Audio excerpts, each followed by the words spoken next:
আমরা এখান থেকে ঝাম মারবো।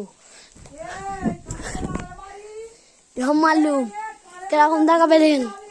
আমি হয়ে গেলাম বিশ্বের সেরা ম্যাজিক ম্যান, তাই জন্য দেখাচ্ছি এই উপহার।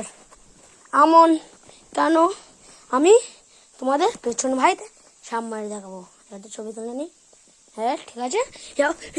এই দেখুন বন্ধুরা, ঝাম মারলাম তোমাদের শুধু শোন বলার জন্য, এমন কিছুই না। এমন হচ্ছে যে তোমাদের জন্য আমি এই উপহারটা দেখবো, মানে আবার একটা ঝাম মারবো বসে, দেখে নিন। দেখো বন্ধুরা, ঝাম মেরে আমার খুব পুরো কিরকম নড়ছে ফোনটা, দেখে নিন বন্ধুরা কিরকম ফোনটা নড়লো।